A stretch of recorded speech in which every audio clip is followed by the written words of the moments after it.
6h58 ce matin, le car de la ligne La Roche-sur-Yon-Sainte-Florence prend ses passagers à La Ferrière. Allez, encore une petite demi-heure avant l'arrivée à destination.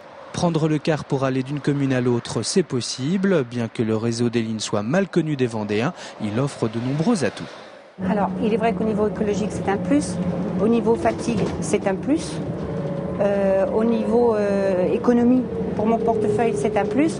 Le seul souci, moi qui étais habituée à prendre la voiture, c'est que, un petit problème, c'est que je pars 10 minutes plus tôt le matin et le soir, j'arrive une demi-heure plus tard. Donc, commençant mon travail à 7h30, ça fait des grandes journées hors de ma maison. Voilà. Mais sinon, c'est vrai, il y a un confort, on ne peut pas le nier. C'est le seul souci d'être longtemps absente de chez soi. Et les chauffeurs sont sympathiques. Des conducteurs de cars malheureusement bien souvent seuls dans leur véhicule. Pour Joël Benoît, il faut davantage communiquer pour que les Vendéens soient sensibilisés à ce réseau de bus qui sillonne tout le département.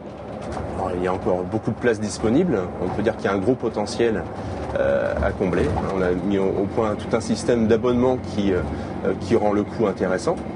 Et puis, d'un point de vue écologique, parce qu'effectivement, ça peut être intéressant d'un point de vue écologique que dans la mesure où, effectivement, les cars sont assez remplis. Et là, il y a encore du travail à faire. Et pourtant, les exemples de voyageurs conquis par ce mode de transport existent bien. Hormis les scolaires, ce sont souvent des salariés qui utilisent le car pour se rendre à leur travail. Ça me permet de me reposer quand je suis fatiguée. Parce qu'une bonne journée de travail, c'est vrai que ça fatigue. Quand je suis en forme, je bouquine. Donc ça me permet aussi de mettre à jour dans certaines lectures. On avait le projet d'acheter une voiture.